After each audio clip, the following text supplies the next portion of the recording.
حضرت ایوب علیہ السلام کا قصہ۔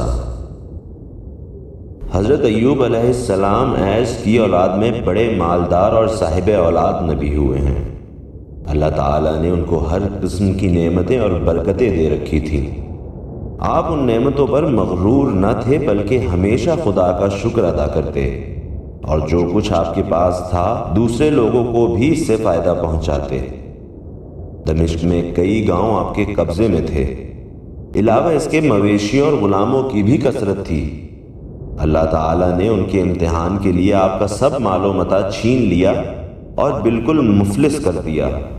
پھر حضرت ایوب علیہ السلام پر مصیبتوں پر مصیبتیں آنا شروع ہوئیں، سب چیزیں برباد ہو گئیں، اہل و عیال فنا ہو گئے، تو بھی آپ علیہ السلام کچھ مضطرب نہ ہوئے اور دل جمعی سے خدا کا شکر کرتے رہے۔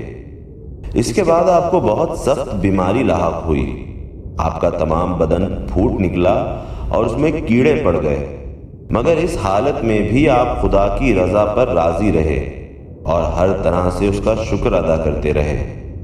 عبادت سے ایک لمحہ غافل نہ ہوئے۔ خویش و قربہ، اپنے بیگانے، محلے والے، غرض آپ سے سب نفرت کرنے لگے۔ تو آپ کی بیوی اور آپ کے 2 شاگرد انہیں جنگل میں لے گئے۔ آپ کی 4 بیویاں تھیں، جن میں سے ایک نیک بخت بیوی رحمت آپ کی خدمت کے لیے رہ گئیں اور کہنے لگیں، اے حضرت، جیسا کہ آپ کی صحت و تندرستی اور دولت و نعمت میں آپ کے ساتھ شریک تھی، اب اس مصیبت میں بھی آپ کی شریک رہوں گی۔ اگر خدا نے چاہا تو یہی وسیلہ میری نجات کا ہوگا۔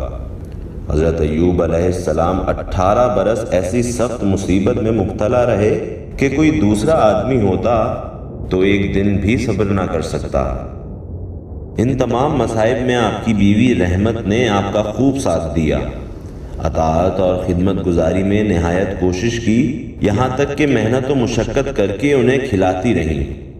ایک روز بی بی رحمت اپنی عادت کے مطابق کسی گاؤں میں گئیں کہ محنت و مزدوری کر کے کچھ لا کر اپنے شوہر کو کھلائیں، مگر اس دن کوئی مزدوری نہ ملی۔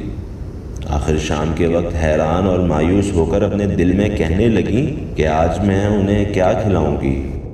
پھر باری تعالیٰ سے عرض کی، اے رازق مطلق، آج مجھ کو کہیں سے کچھ عطا فرما۔ یہ کہہ کر ایک کافر عورت کے پاس گئیں اور کہا، اے بی بی، میرا خاوند بیمار ہے، اسے کھلانے کے لیے میرے پاس کچھ بھی نہیں، تم مجھے کچھ قرض دو، میں کل تمہارے ہاں مزدوری کر کے ادا کر دوں گی۔ کافرہ نے کہا، کل تمہاری مزدوری کے لیے میرے پاس کوئی کام نہیں، تمہارے سر کے بال مجھے اچھے لگتے ہیں، تھوڑے سے کاٹ کر مجھے دے دو، پھر تمہیں کچھ کھلانے کے لیے دوں گی۔ یہ سن کر بی بی رحمت رو پڑی اور عجز و انکساری سے اسے کہا کہ مجھے اس بات سے معاف رکھ، میرا شوہر بیمار ہے اور ان میں ذرا طاقت نہیں، وہ نماز پڑھنے کے لیے بجائے لاٹھی کے میرے بالوں کے سہارے اٹھتے بیٹھتے ہیں۔ آپ نے کافرہ کو بتھیرا سمجھایا مگر وہ کافرہ نہ مانی۔ ناچار ہو کر بی بی رحمت اپنے سر کے بال کاٹ کر اسے دے آئیں اور بالوں کے عوض حضرت ایوب علیہ السلام کے کھانے کے لیے کچھ لے آئیں۔ تب شیطان نے ایک بوڑھے آدمی کی شکل میں حضرت ایوب علیہ السلام کو جا کر کہا کہ فلاں عورت نے بدکاری کے جرم میں تیری بیوی کے سر کے بال کاٹ دیے ہیں۔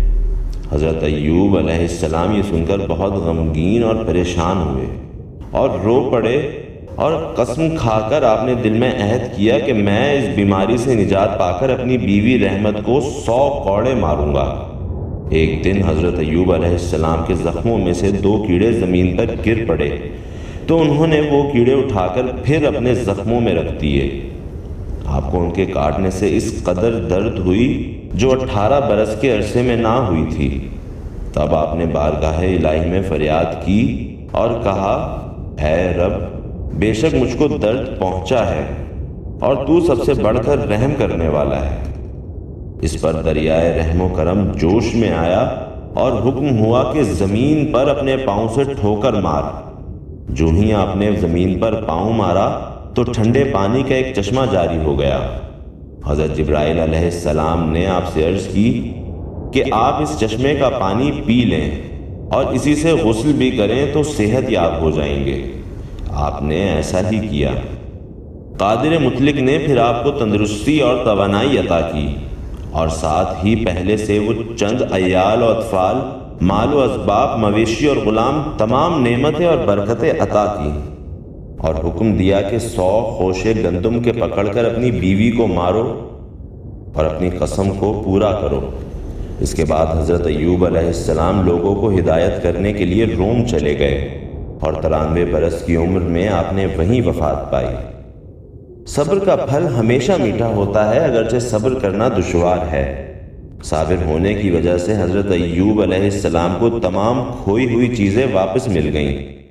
صبر ایوب دنیا میں ایک مثال ہے۔ ہمیں بھی مصیبت کے وقت صبر و تحمل اور بردباری سے کام لینا چاہیے، تاکہ ہم بھی مصائب سے نجات پا سکیں۔